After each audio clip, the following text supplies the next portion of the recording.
So please, without further ado, please give a warm welcome to our Congresswoman, Tulsi Gabbard. You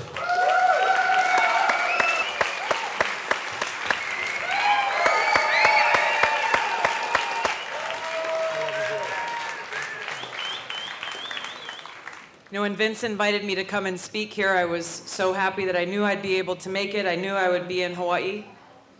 But then Simon sent me an email and asked me to talk about soil. It's not something I'm accustomed to on a daily basis. Got a little nervous and started thinking about what in the world am I going to say about soil to a bunch of soil experts. But then I remembered, well, really, this is all about food, and it's all about our environment. And if we love food, as I do, if we love our aina, as I do, then we can understand the necessity and the importance of soil health. We can understand how critical sustainable agricultural practices are, and how we must change the way our country views agriculture as a whole.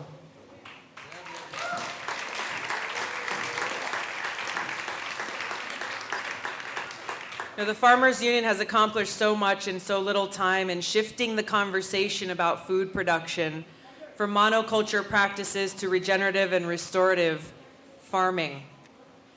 This is something that has helped family farms to prosper, and it helps our community grow towards more sustainable practices. It creates an awareness that helps that market and demand for people who are learning more about how important organic, locally grown food is. It's creating a population that's more conscious about the food that we put in our bodies and the impact that that food and how it's grown has on our planet. But the key word here is information. It's education. You are all experts in your field, but there are so many people who are still living in darkness without information. To bring about that transformative change that Vincent was talking about, to be able to grow the masses of people, to be able to change the policies that can help move our state and our country forward, it's going to take an informed population. It's going to take bringing people into the fold, breaking it down into simple language, so that people can relate and understand why it's important. And that begins with our keiki. You saw a few of them here today, talking about microbes, teaching me a few things. But I heard, my dad and I were talking about this earlier today, and he was telling me about a couple of schools that he visited. And he was there visiting them on career day. And he asked them, when was the last, there's lawyers and doctors and teachers and all kinds of people coming in. He asked him, when was the last time you had a farmer come in? It had been over 20 years.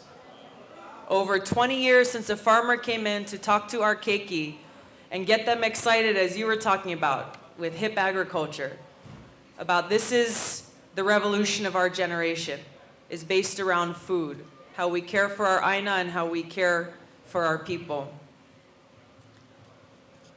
Hawaii's agricultural landscape is vastly different today than a few decades ago. Each of you have worked hard to help farmers earn a return on investment and promote family gardens, leading the way to greater food security for Hawaii's people and doing it in a way that is pono. And that's what's exciting to me, is that we really are on a threshold of a new agricultural era, that we can and must steer our canoe collectively towards greater food sovereignty. There are a lot of challenges, I'm well aware of them, whether they be the cost of energy, fertilizer, land, labor, transportation, and invasive species, housing, cost of living here in the state. There are a lot of different ways that we have to tackle this, and I won't quote the exhaustive list, but there are different programs at each of our county, state, and federal levels of government that can help support this.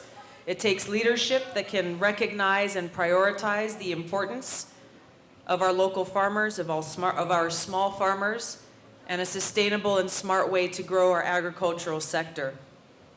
Sometimes these bureaucracies can be difficult to navigate, That's why you have representatives here from every level of government to help through that, but also to help inform us as we try to change these policies so they're more relevant for today and into the future. One issue that I know is extremely difficult to handle is the issue of invasive species that's affecting our natural environment and our farms. I just introduced a bill last week called the Area-Wide Integrated Pest Management Act of 2015. I was very proud to get not only the Hawaii Farmers Union support and endorsement of the bill, but also the National Farmers Union, amongst other national agricultural organizations, really to help our farmers, ranchers, and land managers across the country reduce the impact of invasive species on our crops. Saw some pictures on the slides earlier about the effects of climate change and how soil health plays a major impact in what we all are experiencing through climate change. Regenerative agricultural practices can make a huge difference in this area through scientific research. We know that these soil practices sequester carbon through retention of CO2 in the soil and photosynthetic removal. This holistic approach of regenerative farming should be encouraged where possible, and with your help and with your information and your advocacy, I will continue to work towards this end as Congress begins to work towards shaping the 2018 Farm Bill. I want to close with a quote that I found today as I was preparing to come here that inspired me and I think encapsulates what you're all trying to do here. It's a quote by Wendell Berry. He says, "Soil is the great connector of lives, the source and destination of all. It is the healer and restorer and resurrector by which disease passes into health, age into youth, death into life. Without proper care of it, we can have no community. Without proper care of it, we can have no life."